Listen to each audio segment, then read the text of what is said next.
Boker Tov. Today's daf yomi is Bava Kamma daf Samach Dalet, Bava Kamma 64. We're going to start on 63b, 5 lines from the bottom. Today's daf yomi is dedicated for a shmira for all of Am Yisrael, for Hatzalah, for the Chayalim and the Shvuyim. Hashem guard, watch over them, guard all of Am Yisrael, especially the Chayalim and the Shvuyim. So we had been discussing in yesterday's daf, there are two braysos that both commented on the pasuk. One pasuk says "Imi matzei aganaf," the other pasuk says "Im lo yimatzei aganaf." So one brayso says that both psukim are teaching us the case of towing tanas ganaf, a person who finds a lost object or has a pledge in his possession and claims it was stolen, but really he's the one who stole it, that he has to pay double. Whereas the other brayso says, no, one of those psukim is teaching us towing tanas ganaf, and the other one is teaching us an actual ganaf.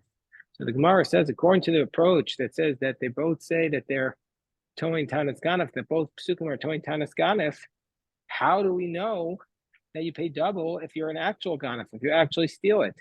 And that's what the Gemara is going to pick up here on the bottom of Samach Gimel Beis. Bishlamo Mandamar Chad Beganaf Chad Betowing Tanas Ganaf. Shapir, according to the one who says that one pasuk is referring to towing ganaf, an actual ganaf, and one is just referring to somebody who claims it's a ganaf, that makes sense. But according to the one who says that both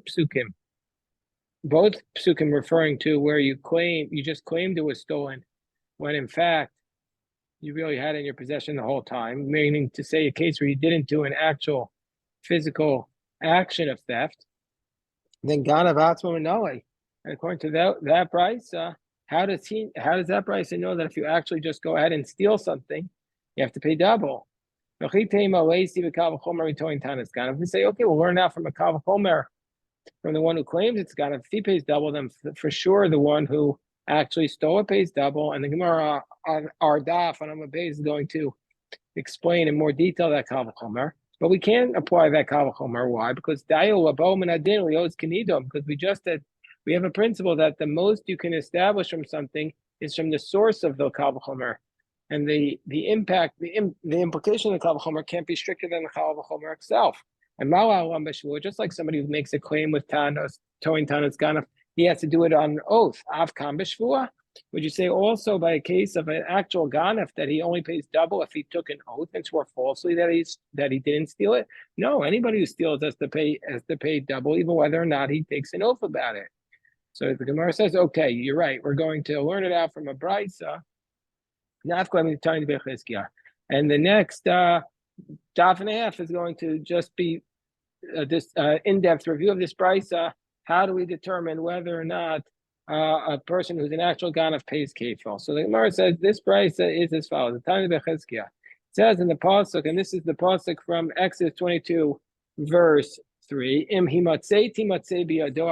you find in his hand the theft, mishor ad chamor, from an oxen to a donkey, ad seh, or a lamb, chayim shnei mishalim. If you find him alive, he pays double. So the Gemara says, the brayso of Tanya Bechizkiah, it says shor v'geneva. The pasuk could have just said an ox, or if you stole an ox, v'akol b'klal, and I would have understood it to mean that if you stole anything. Why didn't it? And ilu kachayiti omer. And if it had just said that, I would have said ma prat mafurash, just like an ox is something that is specific, karav l'gabi mizbeach. Then it could be brought on, and it's brought on the altar. I've called karav l'gabi mizbeach. I would have understood it to mean anything that's brought on the altar. Ma'yesh chalavi. What would it have included on the top of Samach Dalet Amud Aleph? It would have included a seh. It would have also included that if you steal an ox or a lamb, you pay double. But kashu omer seh. But since the pasuk tells us a lamb, already say more, so a lamb is already specified in the Torah. Amani Matayim Keneva. So therefore, why does it have to give us a general rule, general principle, followed by a specific? So why does it say theft? Well, Rabbos called davar to include everything. But Yomar Shor v'seh. But then the Gemara says, but still, the pasuk said an ox or a lamb, ugeneva v'akol b'klal. And it includes other categories. And ilukach, if that's all it had written, Hayiti Omer, I might have said, Ma prat mafurish davar kadosh b'bechora, just like this specific thing is something which is the firstborn animal is holy. I've called davar kadosh b'bechora. Also, anything which is firstborn animal is holy. My chamor, meaning to say, if it just wrote shor and seh, I would have thought it also included a donkey because the donkey's firstborn is also holy.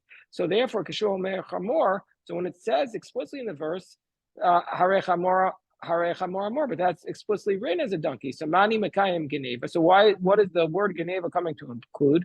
Rabos called the words, including every something else. So Yomar Shor Chamor V'Seh V'Geneva V'Kol B'Klal. So it could have just said Shor Chamor V'Seh and Geneva, and that's including something else. And what's it including? I might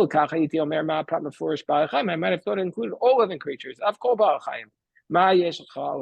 would I have thought it included? Shar Ba'al all other living creatures. When it says the word Chaim, other creatures are Chaim Amor. So we see Chaim is already listed in the verse. So what's it coming to include? Hamani Mekayim, Geneva Rabbos Koltafar. So that's how the Bryce is saying that the word Geneva says that you pay double for stealing anything, not just a living creature. So now the Gemara does a deep dive into this Bryce. Amar Mar. So I explained the Bryce basically the way I explained the Brisa after having read the Gemara, but the Brisa is not self-explanatory. It's a little bit opaque. So the Gemara analyzed this Brisa. Amar Mar Yomar Shor v'Geneva. That the language of the Brisa said it could have said ox and theft, and we would have understood to include lamb. But the Gemara first of all stops and says, wait, it doesn't say miksiv Shor v'Geneva. It doesn't say ox and theft. It says Geneva v'Shor hu d'chsiv. It says theft and then ox. And so what's the problem if it says, so as Rashi says, so miksiv shor, does it say shor and then Geneva, which would have made it to be a specific followed by a general rule that we would have said everything is included, that we say it includes everything. That's not what it says. It says theft and then ox. So it's just a klal and prat, meaning to say that it's just the ox. So miksiv shor v'geneva, geneva v'shor duchsiv v'chitema. And if you want to say that what the Gemara is, that what the Bryce is saying, ilu nemar kamar. If it had said ilu nemar shor v'geneva, if it had said an ox and a theft, the Gemara says, but for sure, ilu nemar shor v'geneva mimatzis amris. Could you really even possibly said if it had spoken like that? We say ma prat mefurash, just like it says in the Brisa, just like the specific is something explicit. Havishor prat ugeneva klal. So if that would be the case, then the ox would be specific and the geneva would be general. Prat klal, and then it will be a case nasa klal mosif alapat. This rabbi called mili. It would have included everything, not just the lamb, not just something that's burned on the altar. El kedilsiv ka'amri. So we have to say the Brisa means to say, you want to read the Brisa the way it's written, meaning to say Geneva the shore. You mean to say, Rashi says this is also a question. El kedachsiv kamri b'tmiyah, meaning to say you want to read it as theft and then ox, which is a klal prat. And so if that's the case, why would you think everything is included? So the Gemara says El kedachsiv kamri Geneva v'shor mimatzis amri akol b'klal. Why would you think to say that it includes everything? Oh, ma pramafurish, or why the specific is specified. Have like Geneva klal v'shor prat, because then if that's the case, we have the Geneva is a general rule, and the ox is a specific rule, and we have a klal prat, and we have a general followed by a specific. Aim klal el mashbet prat. So that would just say that the only thing that applies is an ox, shor in midiachrini lo. So that why would we think it if that's the way it was written? Why would we think that's coming to include anything similar to an ox, meaning to say the lamb? So how are we reading these verses to apply the principle of kladu protocol? That's the Gemara's basic question. So says Rava, Tana Chaim Kasamechei. No, the author of our Brisa is relying on the word Chaim at the end. He's saying that the klal is Geneva, the general rule is the Geneva, the specific is the ox, and then the general rule at the end is Chaim to teach us anything that's similar to the prat. It's a klal prat to klal. That's what Rava says. Rava says Tana Chaim Kasamechei. Klal prat to klal kamerway, and he's saying that it's a general followed by a specific followed by a general, and therefore we're including anything similar to the specific. The Gemara says, but you can't do that. But you can compare the klal of Chaim to the initial klal of Geneva. They're not the same. Meaning to say, why not? Rashi says the last klal is only including living creatures. Chaim will includes living creatures, whereas the first klal is including anything. So they're not the same principles. So the Gemara says, no, the author of our Brisa is relying upon the opinion of Bei Rabbi Shmuel, who says the Ki Agavna Darish Klal Prati, that in this type of case, he expounds general followed by specific, that a Klal Prati, even though the two klalos are not the same.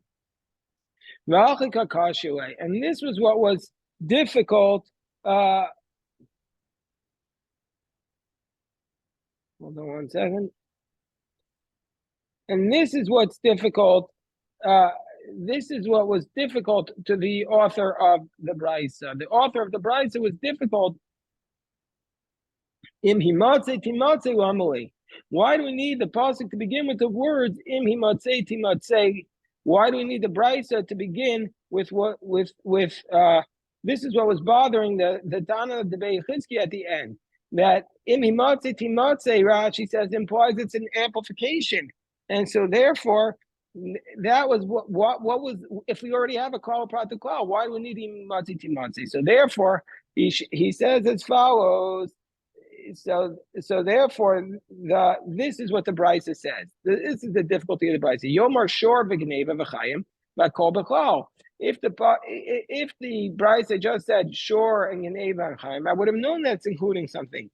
But if that's what it said, if it just said shor, gneva, and chayim, I might have just said ma pram furish davar karav gavan I've called karav gavan I would have just said only something that's brought on the altar. Ma yishal avi said, and that includes a lamb. Kishomer said, but since it says a lamb, harisah more, so it can't be a lamb. Amani mekayim. So what's it including?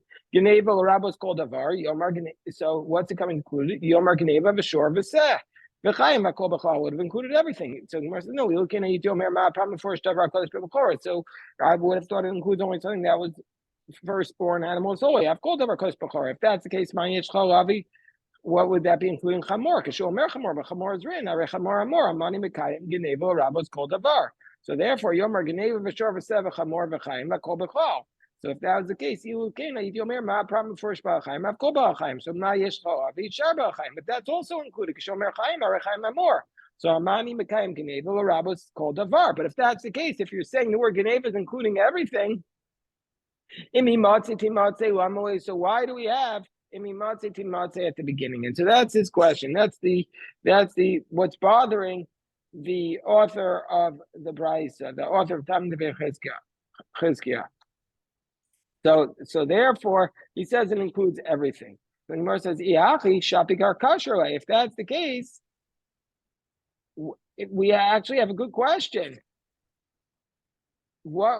So why does it say imatzi timatzi? So the Gemara says on top of Samach Dal number base, Mishum Islay Pircha, because there is a problem with their teaching, which says that you learn al kol davar from Chaim. Why? Mishum Islay Pircha, because what's the problem? Or Rabos kol davar mehecha kamaisila. Where are you learning that include everything? Miklal Basra, from the last klal, which is Chaim. Well, if that won't work, because kol gufei Chaim ksivbei, because the klal itself, it says the word Chaim, because it says that's implying Bava Kamma, and therefore you can't say that it's coming to include other things. It can't be both a prat and a klal at the same time. And so therefore, if that's the case, klal prat to klal might come anyway, because if that's the case, if you're using it as a prat, then that, how do we understand that it's written that klal prat to klal? Ila suye kol davar. If you're going to say it's coming to include all other things, so Chaim ksiv, Chaim is written, and that implies Ba'alei Chaim in Midiachrini Lo, only things that are alive and not anything else. So if that's the case, what's the final call coming to teach us? Mishum Hacher, it's Drech Im Himatze. And so therefore, the Tana of the Brisa says we need the pasuk to say Im Himatze Timatze to understand the klal prat uklal, because the word Chaim can't use as a klal prat uklal. So the Gemara says Amri, but there's a problem with that. Vashnei calls the samchi adadi. Well, it says im himatzei. It says in the pasuk. It says in the pasuk im himatzei himatzei biado hageneva. So and those are both klalos, but now we have a situation where the shnei klalos, where the two general rules are they are placed right next to each other, and only afterwards we have the shor and the seh and the chamor and the chayim. And if that's the case, you have two clauses that are right next to each other. So it's not a klal prat to klal, it's a klal and then prat. So Amravina Kedamri b'Marava Kol Makom Shatar Motzei Shnei Klos Asmuchum Zelazeh Hatel Prat Benim V'Duna B'Kol Prat V'Duna B'Kol Prat. So Ravina says that actually, even though the two klos are written next to each other, followed by a prat, we can still put the prat in between them and say it's a klal prat to klal. Shadei shor ben himatzi timatzi la'asuyei mai. So therefore, the Bryce is saying if you put the shor between himatzi timatzi, what's it coming to include? It's coming to include balei chayim. It's coming to include anything alive. Well, if that's the case, mechayim nafka. That is learned out from the word chayim. Davar she'ein balei chayim. So it's coming to include even something that's not alive. And this is the drasha. Just like the specific is ox, it's something that's moved, and it's obviously money. I've called davar metal of a goof of money. So any object that's moved. The Gemara says, if that's the case, and what's donkey coming to include? Because you're putting that, you're also making that a prat. If you're going to say something that's not alive, we learned that out from ox. It's going to teach us that it implies only to something that has a davar mesuyam, which Rashi says something that has a mark on it. Tosfos says something could be measured. If that's the case, yachli seh amalei. Well, then why do we need the word seh? And so the Gemara, after saying it's a klal prat to klal for a page and a half, says actually the Gemara says, according to the Tana of Bei Rabbi Shmuel, we have to say that it is a riba miot u riba. It's not a klal prat to klal, it's a riba miot u riba. It's an amplification followed by limitation, followed by an amplification, and that comes to include everything. Riba miut to riba. Look at the time Bei Rabbi Shmuel, b'mayim beis pamim. It says in the pasuk about what makes a fish kosher. It says the word mayim twice. It says in that pasuk. It said tochlu mikol asher b'mayim, kol asher lo snapir v'kaskeses b'mayim b'yamamu b'nachom. It says water twice, and then it limits it to streams and seas. So why does it do that? So this is not a general followed by specific. This is an amplification followed by limitation followed by an amplification. And when that happens, riba akol means any fish in any water. So my Rabbi, what's it including? Rabbi kol milei. So therefore, it's saying if you steal anything, you have to pay double. The Gemara says, so why do we need all these specifics? So the Gemara explains, karka, avadim, shtaros, geneva. So one is to exclude real estate from kefa, one is to exclude slaves, one is to include contracts, and geneva v'chayim. And also it's coming to tell us, those words geneva and v'chayim are coming to tell us, look at the Rav, the Amar, and this is something that we're going to discuss on tomorrow's daf in great detail, on the daf for Shabbos Kodesh, that it's coming to exclude, it's coming to teach us, the words geneva and v'chayim are coming to teach us, that when you pay double, you pay it by you establish the principle, which was the value of what it was at the moment that you stole it. That's what we learn out from Geneva V'chaim. At the moment that it was alive. So we go back to the beginning of our Gemara. That one Bryce, that the author of the Bryce who says one pasuk is telling us that if you steal, you pay. If you claim it was stolen, you pay double. And the other Bryce is saying that the other pasuk is saying if you actually stole it, you pay double. If that's the case, he doesn't need this olima to teach us that you pay kefo in a case where you actually stole it. So if that's the case, so he learns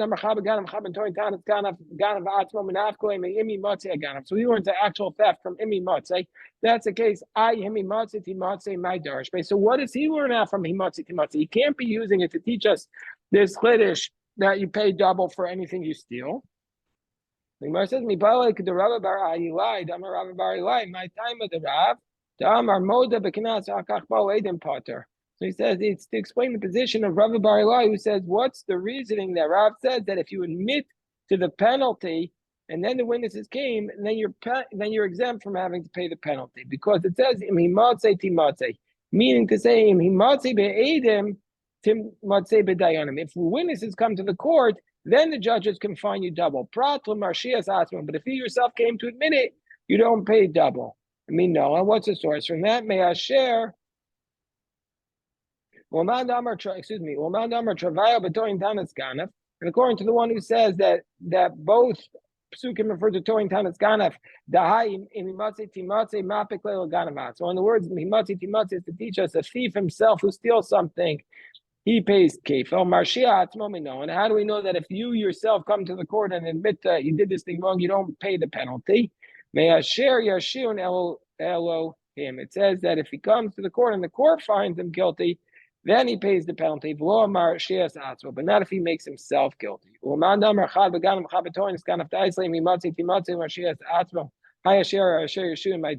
does the other Shita do with this position of Asher Yeshua? And Gemara says, says, he's using that to teach us that if you admit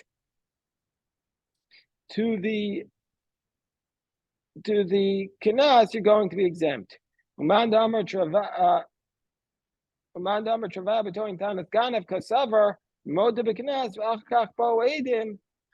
the other position is that if you admit to the kinas and then the witnesses come, you're going to be responsible. Then you're going to have to pay. Gemara says,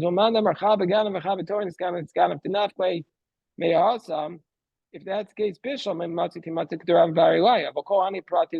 does he do with all these specific cases? Well, now we go back to what we said at the beginning. The time of Be'er Shmuel,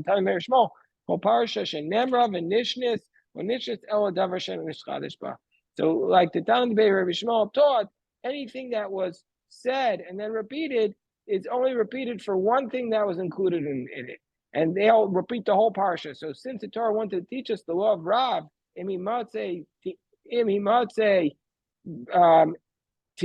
means to say that if your mother can ask pater, you go. Therefore, the Torah is going to double the whole thing. Gemara says, but maybe Ganav Atzma B'Shmuel, maybe just like if you're towing Tanas Ganef, if you make the claim that it was stolen when really it was in your possession as a lost object or a pledge, that you only pay double under an oath. So maybe by Kefil in general, it also requires an oath if you steal something. If you deny it under oath, you have to pay. Gemara says, we're not going to say that. The Tanya Rabbi Yaakov Omer Shnayim Yishalim. It says you have to pay double. Shalo b'shvua. And it means to say even without an oath. It means to say no. You don't need an oath to pay double. And the Gemara says, what does that mean? Because the Torah didn't have to write that you pay double by a thief. And you could have learned it out from a Kavachomer, from somebody who just claims it was stolen. I'm not towing Tanas Ganef. This is the argument to be Teira Asol Yada. He got it as a lost object or as a pledge. He got it in a permitted manner. And Amar Kra, and the pasuk says, Lishalim Trey. The pasuk says you have to pay twice. Ganav Atzmo to be Surah Asol Yada Koshkim. For sure, a thief who got it in a prohibited manner, for sure you should have to pay double. And so therefore, Elash Naim Mishalim the Kasav Rahman on Beganav Atzmo. So why does the Torah tell us that if you steal it directly, you pay double? That even without an oath. So now the Gemara says, how can you tell us that im himatze timatze to tell us you pay double? Don't we need this im himatze to teach us like the following brayza? Yado, I only know if you stole it, if you have it in your possession, in your hands directly when the witness is coming and catch you, that you pay double. But gago chatzer v'kar people minayin. How do I know even if you have it in your possession, you pay double? Regardless. So if that's the case, so how can we use imimatze timatze to teach us the other chiddush that you always pay double? Gemara says imkein lemakra oh himatze oh timatze midashani kraf, and the fact that the pasuk changed it to himatze timatze shema minatarti. We see from here both things. Okay, we'll stop the recording. I know it's a very technical daf, but beautiful daf, and that fits together like a puzzle. You have to go over a daf like this many, many times in order to see exactly the limudim of the Gemara. We say a general principle. Why does the Torah have to give us all these principles? Klal prat to klal, ribo and miut to ribo. Why doesn't the Torah just list the halachos straight? Because the Torah wants to give us, because the Torah recognizes that in the world there will be many different situations. The Torah wants to give us the core principles to navigate life. That's what the Torah is about. Not just telling us what to do in every situation, not giving us a list. It's giving us the core principles to be able to navigate life. So that's today's daf, and